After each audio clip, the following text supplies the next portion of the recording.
John Longworth joins us, co-chair of Leave Means Leave, former Director General of the British Chambers of Commerce. John, very good evening.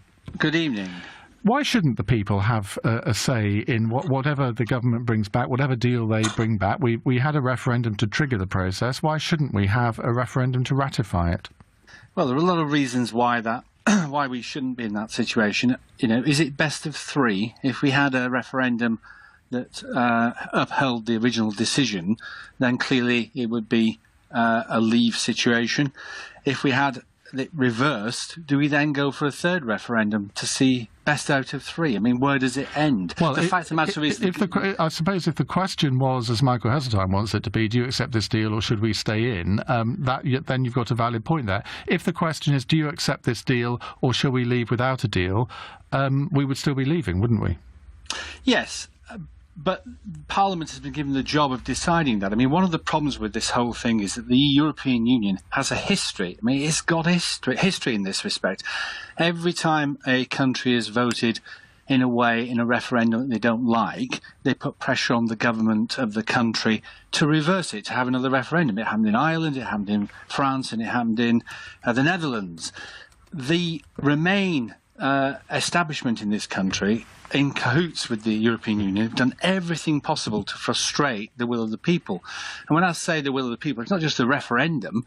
You know, 85% of the people in this country voted for parties that had it in their election manifesto at the last election that we would leave the customs union and the single market. But if you are so confident of your position, I mean, why not put it to another vote? Because if it isn't put to another vote, this is just going to fester on like a running sore, isn't it?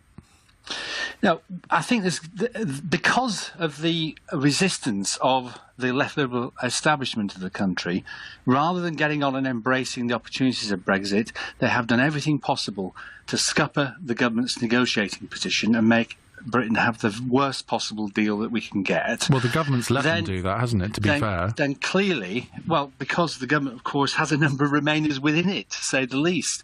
The fact of the matter is that the British people voted for a clean break with the European Union, and at the moment we're heading for a situation where we could have a very bad deal if we're not careful.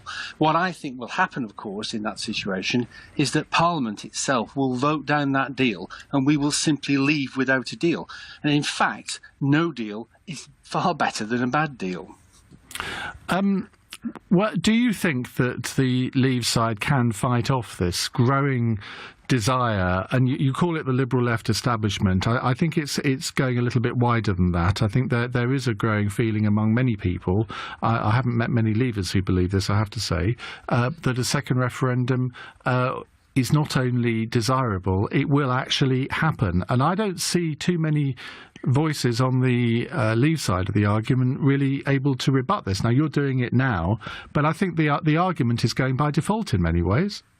No, I don't agree with that at all. I mean, the government have been very clear.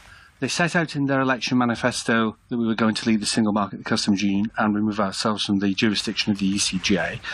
They're actually setting out to negotiate to do that. There will be a meaningful vote in front of Parliament on the deal. The deal will either be accepted or rejected by one side or the other.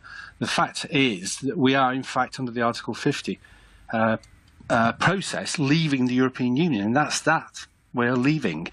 And what we're now debating is the manner in which we leave, and what we ought to be doing is all getting behind the opportunities, which are very substantial opportunities, when we leave the European Union, provided we're able to actually crystallise them. Well, it would be a nice thing if government ministers would actually come on the media sometimes and tell us what all these massive opportunities are, because you do, but there are so few others that are making this case. And as I say, I think that the argument in many ways is going by default. John, thank you very much. That's John Longworth, co-chair of Leave Means Leave.